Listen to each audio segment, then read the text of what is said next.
Shalom saudara-saudaraku yang dikasihi oleh Tuhan. Senang sekali untuk hari ini saya bisa menjumpai saudara di dalam video singkat ini. Saudara, sebelum kita membaca dan merenungkan firman Tuhan, saya mengajak untuk kita sekali lagi kita berdoa dan minta pimpinan Tuhan. Mari kita berdoa.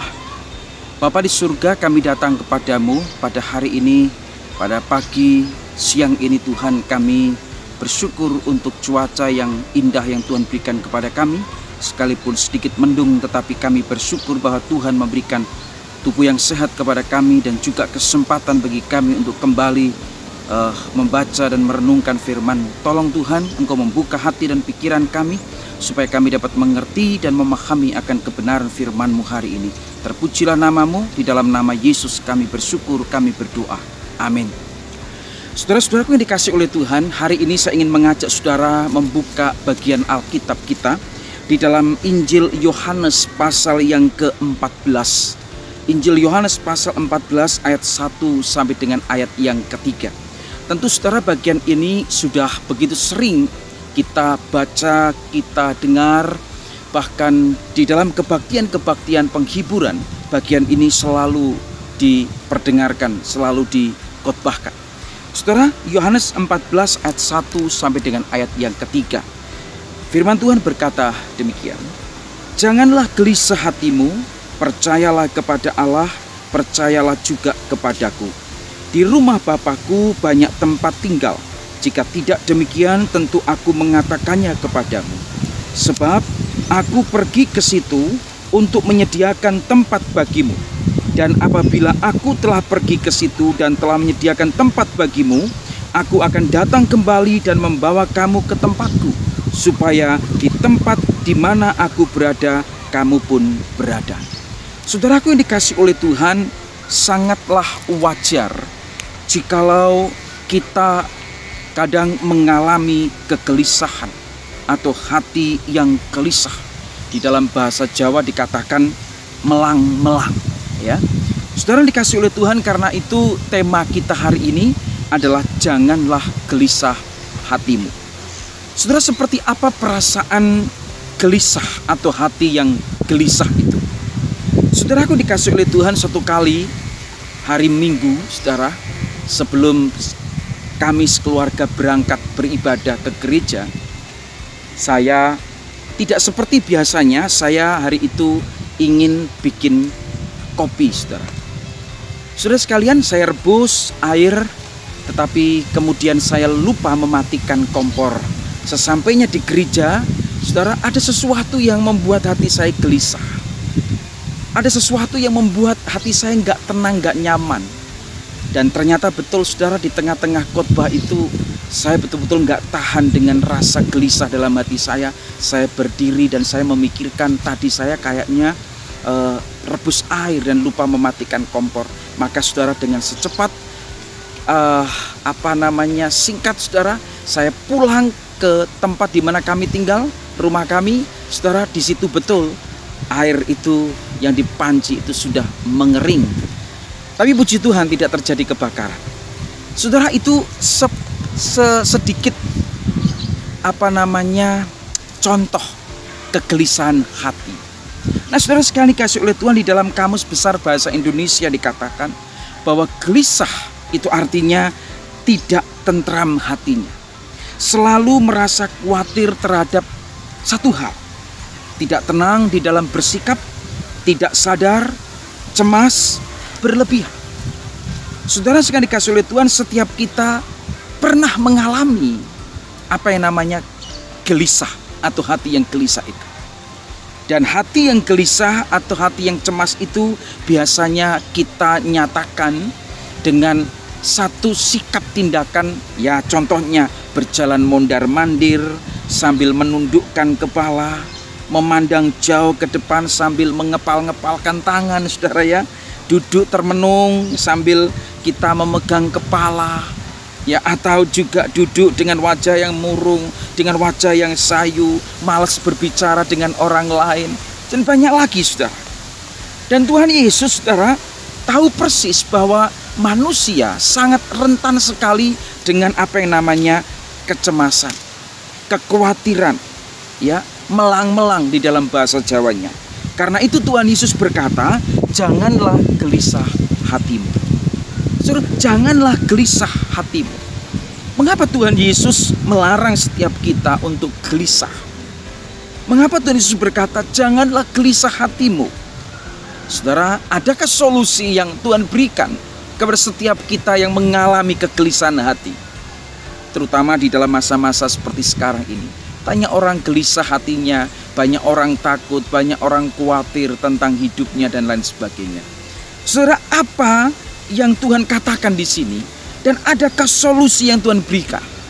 Yang pertama, saudara, Tuhan Yesus melarang setiap kita gelisah karena kita punya Allah dan Tuhan yang berkuasa di sorga maupun di bumi.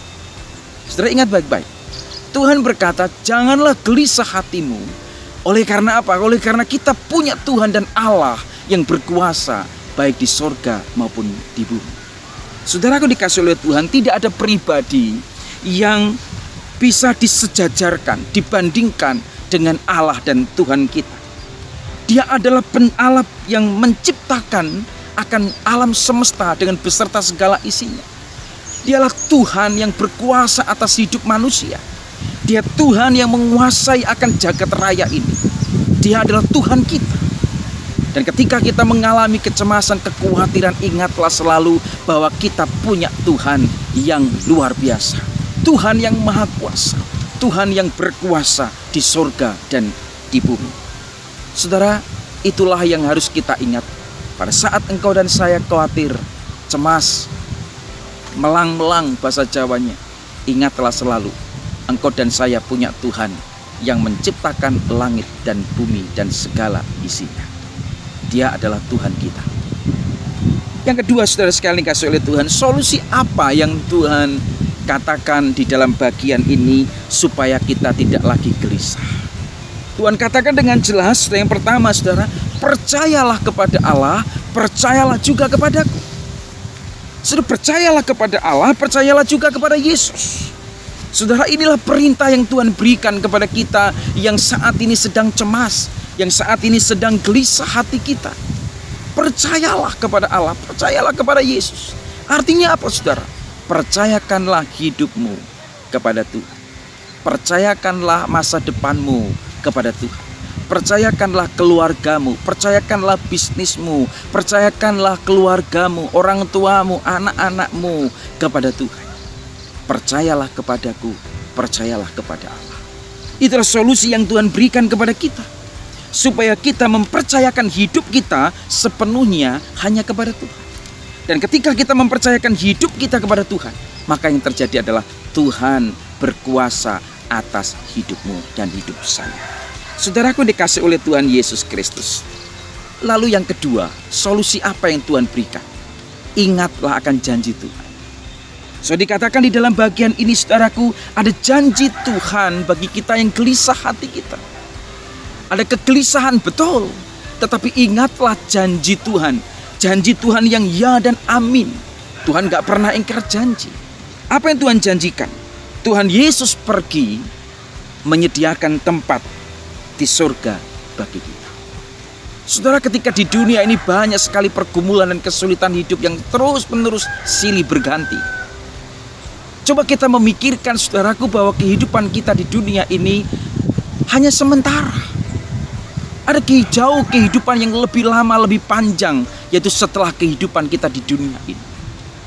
Dan Tuhan sudah menyediakan tempat bagi saudara dan bagi saya di surga.